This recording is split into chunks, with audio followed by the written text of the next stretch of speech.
Hello, നിങ്ങൾക്കെല്ലാവർക്കും എൻ്റെ ഒരു പുതിയ വീഡിയോയിലേക്ക് ഒരുപാട് സ്നേഹത്തോടെ വീണ്ടും സ്വാഗതം.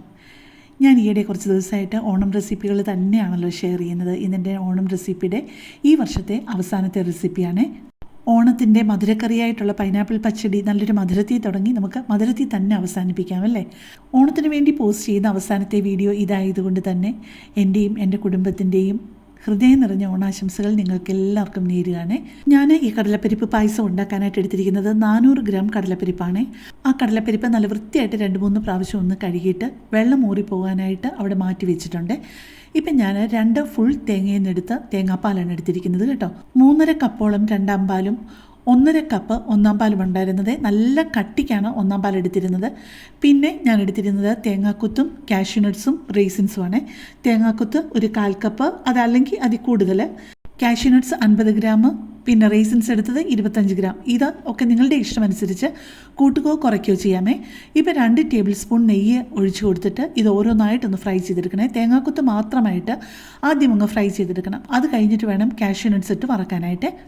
തുടക്കം തന്നെ ഞാനൊരു കാര്യം പറയുകയാണ്, ഈ വീഡിയോ ഒരു ഇച്ചിരി ലെങ്തി ആയിരിക്കും. കാരണം പാചകത്തിൽ ബിഗിനേഴ്സ് ആയിട്ടുള്ള ആരെങ്കിലും എൻ്റെ വീഡിയോ കണ്ട് ഒന്ന് ശ്രമിക്കാമെന്ന് വിചാരിച്ചു കഴിഞ്ഞാൽ അവർക്ക് ഒരു കൺഫ്യൂഷനും ഉണ്ടാവരുത്. അതിന് വേണ്ടിയിട്ട് ഓരോന്നും ഇച്ചിരി വിശദമായിട്ടാണ് പറയുന്നത്. സാധാരണ എല്ലാവർക്കും ഈ റെസിപ്പിയൊക്കെ അറിയാമെന്ന് എനിക്കറിയാം. പക്ഷേ ഇപ്പം നിങ്ങൾക്കറിയാലോ, എല്ലാ വീഡിയോയുടെയും ചെറിയ വീഡിയോ, ഷോർട്ട് വീഡിയോയും ഞാൻ ഇടുന്നുണ്ട്. നിങ്ങൾ എൻ്റെ വീഡിയോ അല്ലാതെ, വലിയ വീഡിയോ അല്ലാതെ നോക്കിക്കഴിഞ്ഞ് കഴിഞ്ഞാൽ നിങ്ങൾക്ക് മനസ്സിലാവും എല്ലാത്തിൻ്റെയും ഷോർട്ട് വീഡിയോയും ഞാൻ അധികം താമസിക്കാതെ പോസ്റ്റ് ചെയ്യുന്നുണ്ട്. നമ്മൾ കാഷ്യൂനട്ട്സ് വറുത്ത് ഒരു പകുതി ആകുമ്പോഴാണ് നമ്മൾ റേസിൻസ് ഇടേണ്ടത്. അല്ല, കാഷ്യൂനട്ട്സിൻ്റെ കൂടെ തന്നെ റേസിൻസ് ഇട്ട് കഴിഞ്ഞ് കഴിഞ്ഞാൽ റേസിൻസ് പെട്ടെന്ന് അങ്ങ് കരിഞ്ഞു പോകും. അപ്പോൾ ഒരു പകുതി ആയി കഴിഞ്ഞ് കഴിഞ്ഞിട്ട് റേസിൻസ് ഇട്ടാൽ മതി. എന്നിട്ട് അതും പാകത്തിനകം മൂപ്പിച്ച് മാറ്റണേ. ഇപ്പോൾ ബാക്കിയുള്ള ആ ഒരു നെയ്യുണ്ടല്ലോ, വേണമെന്നുണ്ടെങ്കിൽ കുറച്ചുകൂടെ ഒഴിച്ച് കൊടുത്താലും കുഴപ്പമില്ല. അപ്പം നമ്മുടെ വെള്ളമെല്ലാം ഊർന്നു പോയിട്ട് നല്ല ഡ്രൈ ആയിട്ടിരിപ്പുണ്ട് നമ്മളുടെ കടലപ്പരിപ്പ്. ഇത് അതിനകത്തോട്ടിട്ട് ചെറുതായിട്ടൊന്ന് റോസ്റ്റ് ചെയ്യണേ. ചെറിയ ഫ്ലെയിമിലും മീഡിയം ഫ്ലെയിമിലുമായിട്ട് മാറി മാറി ഇട്ടിട്ട് ഒട്ടും കരിഞ്ഞു പോകാതെ ചെറിയൊരു മണം വരുന്നത് വരെയാണ് ഇതൊന്ന് ഫ്രൈ ചെയ്തെടുക്കേണ്ടത്. അപ്പോൾ പെട്ടെന്ന് ഞാനൊരു കാര്യം പറഞ്ഞോട്ടെ, എൻ്റെ ഈ ചാനലും എൻ്റെ ഈ വീഡിയോയും ഒക്കെ ആദ്യമായിട്ട് കാണുന്ന ആരെങ്കിലുമൊക്കെ ആണെന്നുണ്ടെന്നുണ്ടെങ്കിൽ എൻ്റെ ചാനലിൽ ഒരുപാട് വ്യത്യസ്തമായിട്ടുള്ള റെസിപ്പികളുണ്ട് കേട്ടോ. അപ്പം നിങ്ങൾക്കതൊക്കെ പോയി നോക്കി ഇഷ്ടപ്പെടുകയാണെന്നുണ്ടെങ്കിൽ എൻ്റെ ചാനലൊന്ന് സബ്സ്ക്രൈബ് ചെയ്യാനും ലൈക്ക് ചെയ്യാനും കമൻറ്റ് ചെയ്യാനും നിങ്ങൾക്ക് ഇഷ്ടമുള്ള വീഡിയോസ് മറ്റുള്ളവർക്ക് ഷെയർ ചെയ്ത് കൊടുക്കാനും മറക്കല്ലേ. അതുപോലെ തന്നെ ഞാൻ ഷെയർ ചെയ്ത ഓണം റെസിപ്പീസ് എല്ലാം നിങ്ങൾക്ക് ഇഷ്ടമായി. അതിന് തന്ന സപ്പോർട്ടിനും ഒരുപാട് സന്തോഷവും ഒരുപാട് നന്ദിയും സ്നേഹവും ഉണ്ട് കേട്ടോ. തുടർന്ന് അങ്ങോട്ടും നിങ്ങൾ തരുന്ന ഈ സപ്പോർട്ട് ഉണ്ടാവുമെന്ന് പ്രതീക്ഷിക്കുകയാണ്. ഇപ്പം നമ്മുടെ പരിപ്പൊക്കെ ആവശ്യത്തിന് ഫ്രൈ ആയിട്ട് വന്നിട്ടുണ്ട്. ചെറിയൊരു മണമൊക്കെ വരാൻ തുടങ്ങിയിട്ടുണ്ട്. ഇനിയിപ്പം നമുക്ക് അതൊന്ന് പ്രഷർ കുക്കറിലോട്ടാക്കിയിട്ട് ഒരു 4 കപ്പ് തിളച്ച വെള്ളവും കൂടി ഒഴിച്ചിട്ട് 3 വിസിൽ വരെ ഒന്ന് കുക്ക് ചെയ്യണേ. മീഡിയം ഫ്ലെയിമിൽ വെള്ളം ഒഴിച്ചു കൊടുത്തിട്ട് നന്നായിട്ടൊന്ന് ഇളക്കണേ. ഇളക്കിയിട്ട് വേണം വെയിറ്റ് ഇട്ട് 3 വിസിൽ കുക്ക് ചെയ്യാനായിട്ട്. നിങ്ങൾ ഈ ഒരു രീതി അനുസരിച്ച് അളവുകളൊന്നും തെറ്റാതെ ഈ ഒരു പായസം ഒന്ന് ഉണ്ടാക്കി നോക്കിക്കഴിഞ്ഞ് കഴിഞ്ഞാൽ നല്ല ഒന്നാന്തരം ഒരു കടലപ്രഥമനായിരിക്കും നിങ്ങൾക്ക് ഉണ്ടാക്കാൻ പറ്റുന്നത് കേട്ടോ. ഞാൻ ഇതുവരെ തയ്യാറാക്കിയതിലും ഏറ്റവും ഇഷ്ടപ്പെട്ട കടലപ്രഥമനാണ് എനിക്കിത്. ഇനിയിപ്പം ഞാൻ കുറച്ച് ശർക്കര എടുത്തിട്ടുണ്ട്. 600-700 ഗ്രാം ശർക്കരയാ മതിയാവുമേ. അതുപോലെ വലിയ കഷ്ണമായിട്ടാണെന്നുണ്ടെന്നുണ്ടെങ്കിൽ നിങ്ങളത് ചെറുതായിട്ടൊന്ന് തല്ലി പൊട്ടിച്ച് ഒരുപാടങ്ങ് വെള്ളം ഒഴിക്കാതെ വേണം പാനിയാക്കാനേ. ഞാൻ ഇത്രയും ശർക്കരയുള്ളത് കൊണ്ട് തന്നെ 1 കപ്പ് വെള്ളമാണ് ഒഴിച്ചു കൊടുത്തിരിക്കുന്നത്.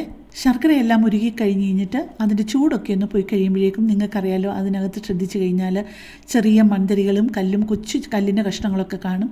അത് ചൂട് പോയി കഴിയുമ്പോൾ ഒന്ന് ഉരുക്കി അരിച്ചു വെക്കണേ. ഇപ്പോൾ 3 വിസിലൊക്കെ കേട്ട് കഴിഞ്ഞിട്ടുണ്ട്. അടിയിൽ കുറച്ച് വെള്ളമുണ്ട്. നമ്മളുടെ പരിപ്പൊക്കെ ആവശ്യത്തിന് വെന്തിട്ടുണ്ട്.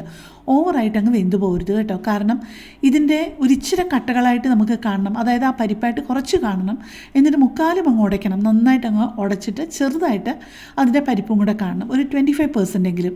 എന്നാലേ നമുക്ക് എന്തെങ്കിലും ഒന്ന് കടിക്കാനുണ്ടാവുള്ളൂ. പക്ഷേ ചിലർക്ക് ഇത് മൊത്തം ഇങ്ങനെ അങ്ങ് കുറുകി ഇങ്ങനെ അങ്ങ് ഇരിക്കുന്നതാണ് ഇഷ്ടം, കട്ടയൊന്നും ഇല്ലാതെ തന്നെ. അതായത് പരിപ്പായിട്ട് തന്നെ കിട്ടാതെ. അങ്ങനെയാണ് ഇഷ്ടമെന്നുണ്ടെങ്കിൽ അങ്ങനെ വേണമെങ്കിലും ചെയ്യാം. എനിക്ക് കുറച്ചിങ്ങനെ പരിപ്പായിട്ട് കിടക്കുന്നത് തന്നെയാണ് ഇഷ്ടം. ഈ ഒരു പരുവത്തിനാണ് നമുക്ക് പരിപ്പ് വേണ്ടത് കണ്ടോ. ഇത് മുക്കാലും അങ്ങ് നന്നായിട്ട് ഉടഞ്ഞു പോയിട്ടുണ്ട്. ഇനിയിപ്പം കുറച്ച് വലിയൊരു പാത്രത്തിലോട്ട് നമ്മൾ ഒരു ഇരുമ്പരിപ്പേ കൂടെ, ചെറിയൊരു ചൂടുണ്ട് അതുകൊണ്ട് തന്നെ ഇരുമ്പരിപ്പേ കൂടെ അതിൻ്റെ കല്ലോ മണ്ണോ അങ്ങനെ എന്തെങ്കിലും ഉണ്ടെന്നുണ്ടെങ്കിൽ അതൊന്ന് മാറ്റിയെടുക്കുവാണ്. എന്നിട്ട് നമ്മൾ കുക്ക് ചെയ്ത് വെച്ച ആ ഒരു പരിപ്പുണ്ടല്ലോ അതെല്ലാം കൂടെ നന്നായിട്ട് മിക്സ് ചെയ്തിട്ട് ഇതിനകത്തോട്ടിട്ട് നന്നായിട്ടൊന്ന് വഴറ്റണേ. ഈ ഒരു വഴറ്റലിലാണ് നമ്മളുടെ പായസത്തിന് എന്തുമാത്രം ടേസ്റ്റ് കിട്ടും എന്നുള്ളത് അറിയുന്നത്. ഇങ്ങനെ തന്നെ വേണമെന്നുണ്ടെന്നുണ്ടെങ്കിൽ ഇച്ചിരി നേരം ഇട്ടൊന്ന് കുക്ക് ചെയ്തിട്ട് അങ്ങനെ വേണമെങ്കിൽ നമുക്ക് പായസം ഉണ്ടാക്കാം. പക്ഷേ നമ്മൾ വിചാരിക്കുന്ന ഒരു പെർഫെക്ഷൻ ഒരിക്കലും കിട്ടത്തില്ലേ. ആദ്യം കുറച്ച് നേരം ഒരിച്ചിരി കൂടിയ ഫ്ലെയിമിലാണെന്നുണ്ടെന്നുണ്ടെങ്കിലും ഇച്ചിരി ഒന്ന് തിളയ്ക്കാൻ തുടങ്ങി കഴിയുമ്പോൾ മീഡിയം ഫ്ലെയിമിലാക്കി ഇടണേ. കാരണം ദേ ഈ ഒരു സമയമൊക്കെ ആകുമ്പോൾ ഇങ്ങനെ പൊട്ടിത്തെറിക്കാൻ തുടങ്ങും. പ്രത്യേകിച്ച് ശർക്കരയും കൂടെ അല്ലേ, അതിങ്ങനെ തിളയ്ക്കുമ്പോൾ അതിൻ്റെ ആ തുള്ളികൾ പുറത്തോട്ട് നമ്മുടെ കയ്യിലൊക്കെ വീണ് കഴിഞ്ഞ് കഴിഞ്ഞാൽ ഇച്ചിരി പൊള്ളാൻ സാധ്യതയുണ്ട്. അതുകൊണ്ട് ഒരിച്ചിരി ശ്രദ്ധിച്ച് നിൽക്കണേ. ഇപ്പം നമ്മുടെ ശർക്കരപ്പാനിയിൽ ആ പരിപ്പൊക്കെ കിടന്ന് നന്നായിട്ട് വഴണ്ട് വന്നിട്ടുണ്ട്. കുറേ ഇങ്ങനെ അങ്ങ് അതിൻ്റെ ക്വാണ്ടിറ്റി കുറഞ്ഞതുപോലെ നിങ്ങൾക്ക് ഫീൽ ചെയ്യുന്നില്ലേ?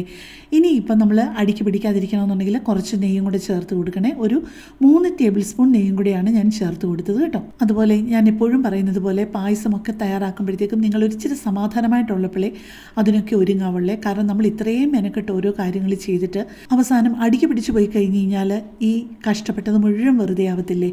നമ്മൾ നെയ്യ് ഒഴിച്ച് കൊടുത്തിട്ട് കുറച്ചുകൂടി നന്നായിട്ടൊന്ന് വരണ്ട് വന്നു കഴിഞ്ഞ് കഴിഞ്ഞപ്പോഴേക്കും ആ 2ാം പാലും കൂടെ ചേർത്ത് നന്നായിട്ടൊന്ന് ഇളക്കി ഇനി ഈ 2ാം പാലിൽ കിടന്ന് കുറച്ച് നേരം ഒന്ന് കുക്ക് ചെയ്യണം. പിന്നെ 2ാം പാല് എത്ര നേരം കുക്ക് ചെയ്യണം എന്നുള്ളത് നിങ്ങൾക്ക് എന്തുമാത്രം കട്ടിയായിട്ട് ഈ കടലപ്പരിപ്പ് പ്രഥമൻ വേണം എന്നുള്ളതനുസരിച്ചിരിക്കുമേ. ഇനിയിപ്പോൾ അതിനകത്തോട്ട് കുറച്ച് പൊടികൾ ചേർക്കാനുണ്ട്. ഏലക്കാപ്പൊടി ഒരു 3/4 ടീസ്പൂണും, ചുക്കുപൊടി 3/4 ടീസ്പൂണും, വറുത്ത് പൊടിച്ച് ജീരകപ്പൊടി ഒരു 1/4 ടീസ്പൂൺ നിറച്ചുമാണ്. ലെവലായിട്ടല്ല, ഇച്ചിരി ഹീപ്ഡായിട്ട്. ഈ പൊടികൾ ഇങ്ങനെ ഇട്ട് കൊടുക്കുമ്പോഴേക്കും ചിലപ്പോൾ അത് ചെറിയ ചെറിയ കട്ടയായിട്ട് അവിടെ എവിടെയും കിടക്കാൻ സാധ്യതയുണ്ട്. അതുകൊണ്ട് നിങ്ങൾ നന്നായിട്ട് ഇളക്കി കൊടുത്തു എന്നുള്ളത് ഉറപ്പ് വരുത്തണം. അല്ല നിങ്ങൾക്കത് പേടിയുണ്ടെങ്കിൽ 1 കപ്പ് വെള്ളം ഈ പായസത്തിൽ നിന്ന് ഇച്ചിരി പുറത്തോട്ട് എടുത്തിട്ട് അതിൽ ഈ പൊടികളെല്ലാം കൂടി ഇട്ട് നന്നായിട്ട് മിക്സ് ചെയ്തിട്ട് ആ വലിയ ക്വാണ്ടിറ്റിയിലോട്ട് അത് പിന്നെ അങ്ങ് ചേർത്ത് കഴിഞ്ഞാലും മതിയേ. ഇപ്പം നമ്മുടെ 2ാം പാലും ഒഴിച്ച് കഴിഞ്ഞിട്ട് ആവശ്യത്തിനൊക്കെ കുറുകി വന്നിട്ടുണ്ട്. ഇപ്പം ഇനിയും 1ാം പാലും കൂടെ ഒഴിച്ച് ചെറുതായിട്ടൊന്ന് ചൂടാക്കിയാൽ മതി കേട്ടോ. ഒരു കാരണവശാലും തിളയ്ക്കല്ലേ. കൈയെടുക്കാതെ ഇളക്കി കൊടുത്ത് അതിൻ്റെ കൂട്ടത്തിൽ തന്നെ ഉണ്ടാവണേ.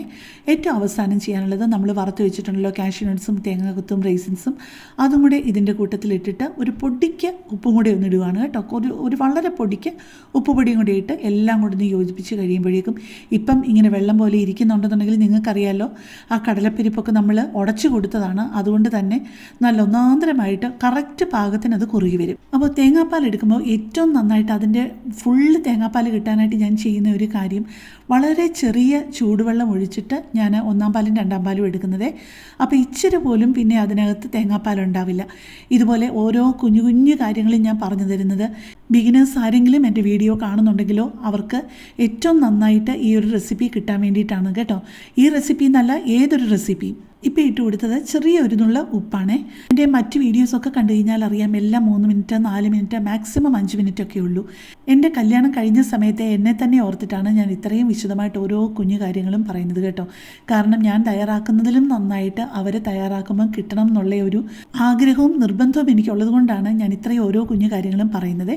അതുകൊണ്ട് ഒരിച്ചിട്ട് കുക്കിംഗ് അറിയാവുന്നവർ എന്നോടങ്ങ് ക്ഷമിക്കണം കേട്ടോ. പക്ഷേ ഇപ്പോഴത്തെ കാലത്ത് കല്യാണം കഴിക്കുന്ന ആൺകുട്ടികളും പെൺകുട്ടികളും ഒന്നും അത്ര അങ്ങ് പൊട്ടന്മാരല്ല അല്ലേ എന്നെ പോലെ. അപ്പോൾ കൂടുതൽ നല്ലൊരു വീഡിയോ ആയിട്ട് നമുക്ക് പിന്നെ കാണാം. താങ്ക്